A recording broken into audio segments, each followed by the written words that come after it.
नमस्कार students, welcome again to essential electrical. आज के लेक्चर में हम डिस्कस करने वाले हैं कि हमारी बेसिक ट्रिप सर्किट होती है उसका ऑपरेशन क्या है, हमारा रिले कैसे ऑपरेट होगा, हमारा सर्किट ब्रेकर कैसे ऑपरेट होगा, और उसके बाद हम स्टडी करेंगे क्लासिफिकेशन ऑफ प्रोटेक्टिव रिलेज के बारे में कि कौन कौन से रिले है हम इस सब्जेक्ट में पढ़ने वाले हैं आगे जाके। उसका ब्रीफली इंट्रोडक्शन है हम इस लेक्चर में करेंगे। So with this let get this lecture started. तो सबसे पहले हम बात करेंगे how protective relay operates, because हमें पता है हमारा जो प्रोटेक्टिव रिले है, नॉट सर्किट ब्रेकर। अगर मैं रिले की बात करूं तो relay is our brain of the system. Okay, जो रिले रहेगा वो सबसे पहले क्या करेगा, वो सबसे पहले फॉल्ट को डिटेक्ट करेगा और बाद में हमारी जो ट्रिप सर्किट है उसको एनर्जाइज करेगा ताकि हमारा सर्किट ब्रेकर्स के कॉन्टेक्ट से वो ओपन हो सके। Okay, so relay is our brain of the system, वो सबसे पहले ऑपरेट होना चाहिए। ठीक है, सो इन इलेक्ट्रोमैग्नेटिक रिले, जो कि इलेक्ट्रोमैग्नेटिक इंडक्शन प्रिंसिपल पर वर्क करता है, सो उसमें जब driving torque is created based on electrical और इलेक्ट्रॉनिक प्रिंसिपल, तो जब भी हम बात करते हैं कि भाई आपका रिले ऑपरेट कब होगा, तो उसके बारे में हम डिस्कस करेंगे कि भाई आपका जो ड्राइविंग टॉर्क है और दूसरा टॉर्क होता है वो होता है रिस्ट्रेनिंग टॉर्क। तो उसके बेसिस पर आपका रिले ऑपरेट होगा। वो कब होगा, तो जब आपका जो ड्राइविंग टॉर्क है वो एक सिग्नल जनरेट करेगा बेस्ड ऑन इलेक्ट्रॉनिक और इलेक्ट्रिकल प्रिंसिपल। तो सबसे पहले आपको पता होना चाहिए ड्राइविंग टॉर्क है क्या। तो आपको पता है अ फोर्स और a torque which tends to close our relay contact. ठीक है, तो जब भी कोई फोर्स और टॉर्क की वजह से हमारा जो रिले का कॉन्टैक्ट है वो क्लोज होगा, उसको हम बोलेंगे ड्राइविंग टॉर्क और ऑपरेटिंग टॉर्क। आप ऑपरेटिंग टॉर्क भी कह सकते हो। ओके, और उसको सिग्नल कौन देगा, हमारा इलेक्ट्रिकल और इलेक्ट्रॉनिक प्रिंसिपल। लेट से कोई फॉल्ट करंट की वजह से आपकी जो सीटी की सेकेंडरी है वो एनर्जाइज होगी और उसकी वजह से आपका रिले का कॉन्टैक्ट है वो क्लोज होगा। ओके, तो उसको सिग्नल कहाँ से मिला, इलेक्ट्रिकल सिग्नल मिला। दूसरा क्या है, हमारा रिस्ट्रेनिंग टॉर्क। रिस्ट्रेनिंग टॉर्क क्या है कि भाई हमारा रिले का कांटेक्ट है वो क्लोज हो रहा है लेकिन उसको अपोज करेगा। ठीक है, उसको हम बोलते हैं रिस्ट्रेनिंग टॉर्क। और उसके लिए हम क्या प्रोवाइड करते हैं, वी आर प्रोवाइडिंग स्प्रिंग। ठीक है, तो एक टॉर्क है जो रिले के कांटेक्ट को क्लोज करना चाहता है, दूसरा टॉर्क है जो रिले के कांटेक्ट को ओपन करना चाहता है। ठीक है, तो इस केस में क्या होगा, तो इस केस में अगर ये क्लोज हो जाएगा तो हमारा रिले ऑपरेट होगा, अगर ये उसको क्लोज होने नहीं देगा तो हमारा रिले ऑपरेट होगा नहीं। ठीक है, लेकिन रिले कब ऑपरेट होना चाहिए, इन केस ऑफ फॉल्ट कंडीशन। ठीक है, अगर फॉल्ट कंडीशन होगा तो रिले ऑपरेट होगा, उसकी वजह से हमारा सर्किट ब्रेकर है वो ओपन हो जाएगा। सो इसको हम बोलते हैं ड्राइविंग टॉर्क टी और इसको हम बोलते हैं restraining torque TR। Okay, so capital TR is nothing but resultant torque कि let's say it is nothing but the difference between TD and TR, और उन दोनों का बीच का डिफरेंस जब पॉजिटिव रहेगा देन वी कैन से कि भाई हमारा ड्राइविंग टॉर्क है वो ज़्यादा है, यानी कि हमारा जो सर्किट ब्रेकर के कॉन्टैक्ट है उसको क्लोज होना चाहिए। ठीक है, तो उस केस में मैकेनिकली हमारा रिले है वो ऑपरेट होगा when driving torque is more than restraining torque. ठीक है, तो इसी तरह आपका जो रिले है प्रोटेक्टिव रिले वो ऑपरेट होगा based on driving torque and restraining torque. ठीक है, उसकी मदद से वो रिजल्टेंट टॉर्क डिराइव करेंगे और अगर वो पॉजिटिव रहा तो रिले ऑपरेट होगा, अगर नेगेटिव रहा तो रिले ऑपरेट नहीं होगा। Okay, now let us try to understand the basic principle of trip circuit. Okay, ये हमने लास्ट लेक्चर में भी पढ़ा था लेकिन फिर भी समझ लेते हैं। लेट से हमारे पास यहाँ पर कोई आउटगोइंग फीडर है जिसको हमें प्रोटेक्ट करना है with the help of circuit breaker and relay. ठीक है, तो उसको हम कनेक्ट करेंगे विथ अवर CT। ये CT का प्राइमरी कॉइल है। ठीक है, यहाँ पर मैंने एक गलती कर दी है, ये हमारा CT का प्राइमरी कॉइल है और यहाँ पर उसका सेकेंडरी कॉइल है। ठीक है, उसको हम रिले कॉइल भी कहते हैं because this is nothing but the relay coil. Okay, तो CT का प्राइमरी है वो कनेक्टेड रहेगा विद द फीडर और द इक्विपमेंट जिसको हमें प्रोटेक्ट करना है। ठीक है, ये हमारा पूरा रिले रहेगा जिसमें रिले कॉल आएगा और उसके साथ रहेगा हमारा रिले कॉन्टैक्ट, जो अभी आप देख सकते हैं कि वो ओपन है, वो क्लोज नहीं है। ठीक है, ये यहाँ पर आप पूरी सर्किट देख सकते हैं, उसको हम बोलते हैं ट्रिप सर्किट। अब ट्रिप सर्किट में कौन कौन से कंपोनेंट रहते हैं, एक तो आपका DC सोर्स रहता है, वो AC सोर्स भी हो सकता है या फिर हम DC भी यूज़ करते हैं। यहाँ पर एक ट्रिप कॉइल रहती है। ठीक है, और हमारा रिले के कॉन्टैक्ट है, तो ये हो गई हमारी ट्रिप सर्किट। यहाँ पर एक और चीज़ होती है जिसको हम बोलते हैं ऑक्सिलरी स्विच, जिसके बारे में भी हम डिस्कस करेंगे। ठीक है, और ट्रिप सर्किट पे एकदम नज़दीक में होता है हमारा सर्किट ब्रेकर। ठीक है, तो ये हो गई हमारी पूरी ट्रिप सर्किट। और नाउ लेट से यहाँ पर कोई फॉल्ट होता है तो उस केस में यहाँ पर CT में से फुल्ड करंट फ्लो करेगा जो कि बहुत ज़्यादा होगा, जिसकी वैल्यू ज़्यादा रहेगी, तो उसकी मदद से यहाँ पर जो रिले कॉइल है उसमें भी करंट फ्लो करेगा और वो हमारा रिले कॉन्टैक्ट है उसको क्लोज कर देगा। ठीक है, so, जब रिले कॉन्टैक्ट आपका क्लोज हो जाएगा कब, जब आपके टी रिजल्टेंट की value that is nothing but T D minus T R वो पॉजिटिव रहेगी, उस केस में आपके रिले कॉन्टैक्ट है वो क्लोज हो जाएंगे। और जो सर्किट पहले ओपन थी या ये कॉन्टैक्ट ओपन है, उसका मतलब आपकी सर्किट ओपन है, कोई करंट फ्लो नहीं कर रहा है। ठीक है, अब सर्किट क्लोज होने के बाद यहाँ से करंट फ्लो होगा। ठीक है, अब यहाँ पर पॉजिटिव है तो करंट इस डायरेक्शन में फ्लो होगा ऑब्वियसली। ठीक है, यहाँ पर पॉजिटिव, यहाँ पर नेगेटिव। सो करंट फ्लो होने के बाद हमारी जो ये ट्रिपिंग कॉइल है वो एनर्जाइज होगी और वो इस सर्किट ब्रेकर को ओपन कर देगी और आपका जो फॉल्टी सेक्शन है वो हेल्दी सेक्शन से डिस्कनेक्ट हो जाएगा। ठीक है, this is the basic operation of trip circuit. Okay, now मैंने बोला कि भाई एक ऑक्सिलरी स्विच रहेगी, वो भी आपकी ट्रिप सर्किट का पार्ट रहेगी। ठीक है, तो उस ऑक्सिलरी स्विच का फंक्शन क्या है? So this switch is mechanically coupled with operating mechanism of circuit breaker. तो आपका सर्किट ब्रेकर का जो ऑपरेटिंग मैकेनिज्म होगा उसके साथ ही कपल्ड रहेगी।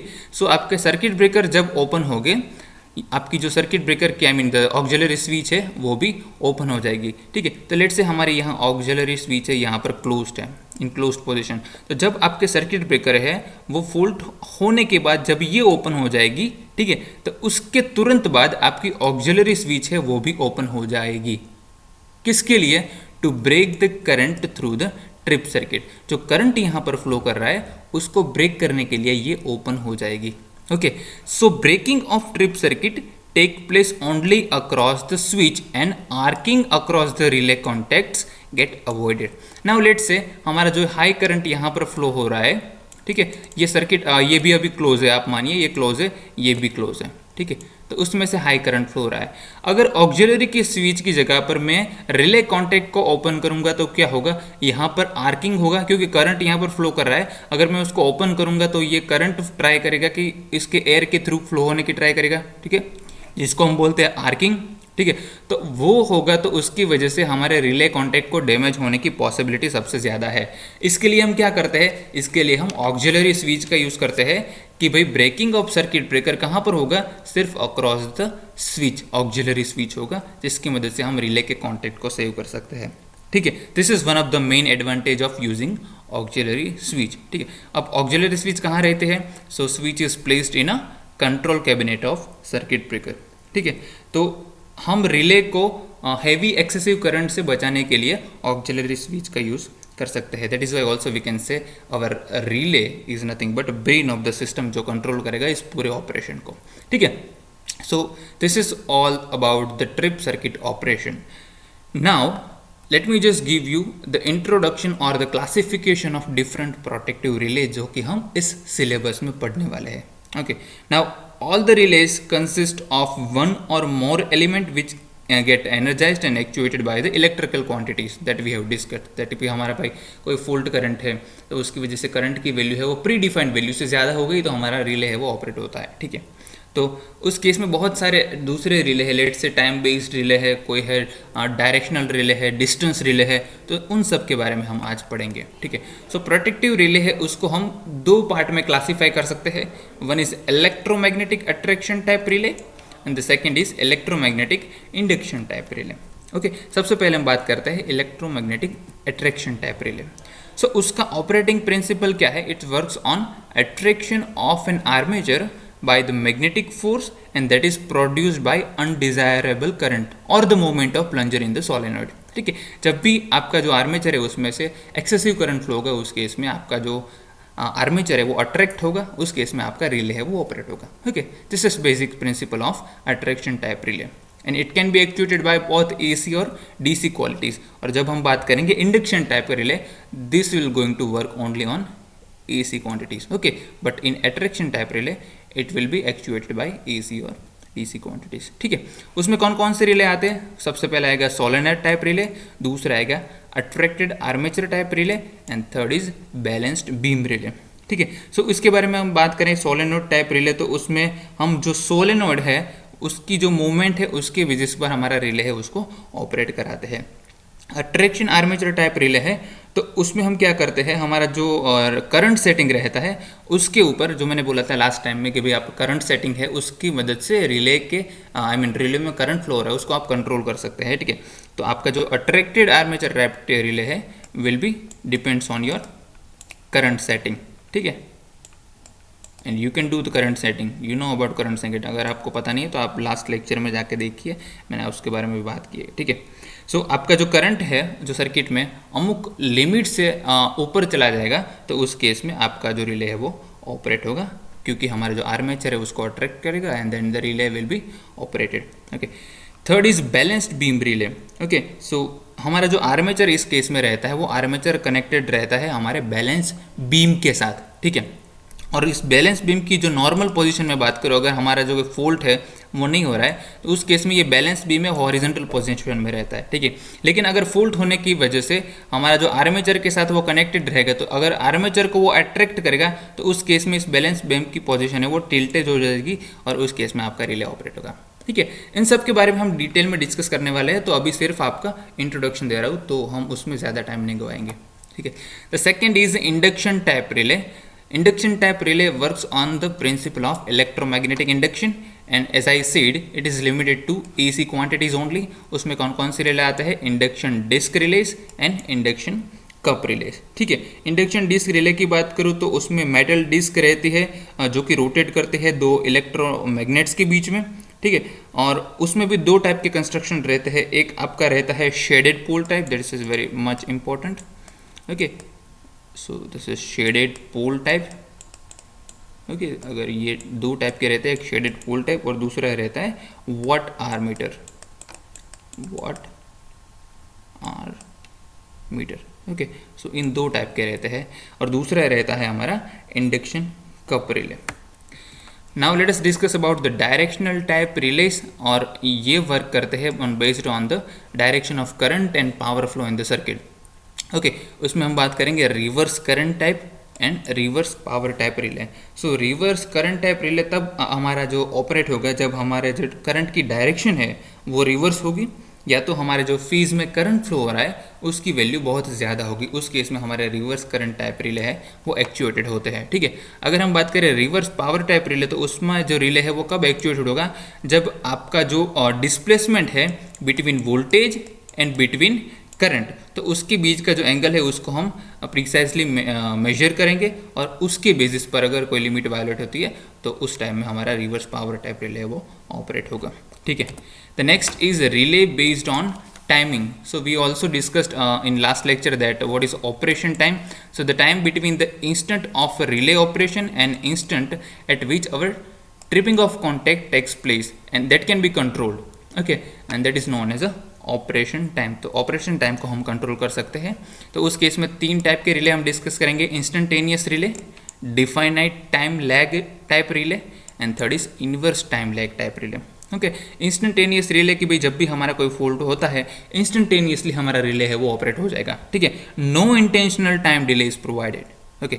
अगर हम बात करें डिफाइनाइट टाइम लैग टाइप के बारे में तो उसमें हम डिफाइनाइट टाइम लैग है उसको प्रोवाइड करते हैं कि भाई इतने टाइम फॉल्ट होने के इतने टाइम बाद हमारा रिले है वो ऑपरेट हो जाना चाहिए, ठीक है। और इनवर्स टाइम लैग रिले है तो उसमें हमारा जो ऑपरेटिंग टाइम रहता है which is we can say inversely proportional to the magnitude of actuating quantity, ठीक है। सो अगर हमारा रिले है वो बेस्ड ऑन करंट है कि भाई करंट की वैल्यू इतने से ज़्यादा हो तो हमारा रिले ऑपरेट हो जाना चाहिए, तो now our operating time is inversely proportional to the fault current, okay. तो उस बेसिस में हमारा inverse time lag type relay है वो ऑपरेट होगा, ठीक है।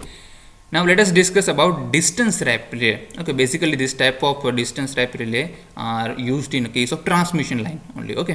सो it works on the principle of measurement of voltage to current ratio and that is nothing but the ratio of voltage to current is nothing but impedance, okay. So this can be defined as impedance type relay, reactance type relay and admittance type relay, okay. So in that case there are two coils, दो call रहते हैं, एक call है वो energised by current और दूसरी call है वो वोल्टेज की वजह से एनर्जाइज होती है और उसकी वजह से जो टॉर्क प्रोड्यूस होगा, ओके, वो उस रिले को ऑपरेट करेगा। So when limit violate the set value our relay is going to operate, okay. Now what is impedance type relay, तो उसमें मैंने बोला कि भाई ratio of your voltage and current is nothing but your impedance Z okay, तो हम voltage measure करेंगे। Late से यहाँ पर कोई ट्रांसमिशन लाइन है जिसमें यहाँ इस पॉइंट पर कोई फॉल्ट होता है, ठीक है। तो उस केस में हम फॉल्ट करंट की वैल्यू फाइंड करेंगे, ठीक है, और वोल्टेज की वैल्यू फाइंड करेंगे। तो क्या मिलेगा, यहाँ से कोई रिले है तो इस रिले से यहाँ तक का हमें इम्पीडेंस मिल जाएगा Z। Okay, so on that basis our impedance relay will actuated. Okay, reactance relay is nothing but proportional to the reactance, and the same way admittance relay, this is also known as a Moore relay, and it is going to be used in case of a long transmission line protection. Okay, so all these things will be covered in a later section of our module. Okay. The next is a differential type relay. So it operates when vector difference between two or more electrical quantities in the circuit in which relay is connected exceed at the set value. और उसके हम बात करेंगे current differential relay की और voltage differential relay की। Now what is current differential relay? तो इसमें जो रिले रहेगा हमारा कंपेयर करेगा कि भाई हमारा लेट से कोई सिस्टम है उसमें एंटर करंट कितना हो रहा है, उसमें से करंट लिविंग कितना हो रहा है, ठीक है। अगर नॉर्मल ऑपरेटिंग कंडीशन रही तो उसमें ये सेम रहेगा, under fault condition this value will be different. Okay, now let us discuss about voltage differential relay. So voltage differential relay में क्या रहता है, हमारे पास 2 ट्रांसफॉर्मर होते हैं और उसका जो सेकेंडरीज रहता है, दोनों ट्रांसफॉर्मर का सेकेंडरीज, उसको हम सीरीज में कनेक्ट करते हैं इन सच वे कि भाई हमारा जो रिले है उसमें जो इंड्यूस्ड ईएमएफ होता है, I mean in a primary, is opposite to each other, ठीक है। सो नॉर्मल कंडीशन में जो आई मीन इंड्यूस्ड ईएमएफ रहता है वो होगा opposite to each other, but let say when fault occurs in any part of our system, in that case our primary will have the induced EMF in the same direction. Okay, now no more opposite direction EMF induced. In that way our relays get actuated. Okay, so this is what happens in a voltage differential relays. Okay, so this was the major part of relays, and also there are other types of relays like under voltage current and power relays, जिसमें हमारे जो relay है वो operate होगी जब भी हमारे voltage current और पावर की वैल्यू कम होगी। Over voltage current and power relay जब भी हमारे वोल्टेज करंट और पावर की वैल्यू प्री डिफाइंड वैल्यू से ज़्यादा होगी। This is very much important which is the thermal relay, and this type of relay actuateds due to the heat which is going to produced by the current in a relay coil. Okay, fourth is a rectifier relay, fifth is a permanent magnet moving coil relay. Okay, this is very much important. कभी की बार question आता है कि भाई कौन सा relay है which is used for DC only, तो आपको पता होना चाहिए that is permanent magnet moving coil relay. Okay, the sixth is a static relay, जो कि हम यूज़ करते हैं, it is used for a stationary circuit only. Okay, and the seventh is a gas operated relay.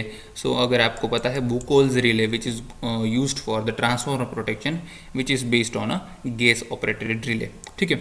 सो ये सारे रिलेस है जिसके बारे में हम आगे जाके डिटेल में पढ़ने वाले हैं। तो इस लेक्चर में सिर्फ हम उसका इंट्रोडक्शन कर रहे थे कि भाई कौन कौन से रिले है, उसका ऑपरेशन ब्रीफली कैसा होता है वो हम आगे जाके डिस्कस करेंगे, लेकिन अभी सब इंट्रोडक्शन के रूप में हमने देखा है, ठीक है। So this is all about today's lecture. अगर किसी भी पॉइंट पर डाउट है तो आप कमेंट सेक्शन में लिख सकते हैं। मेरी कॉन्टैक्ट डिटेल्स आपको डिस्क्रिप्शन में मिल जाएगी, आप मुझे डायरेक्टली भी कॉन्टैक्ट कर सकते हैं।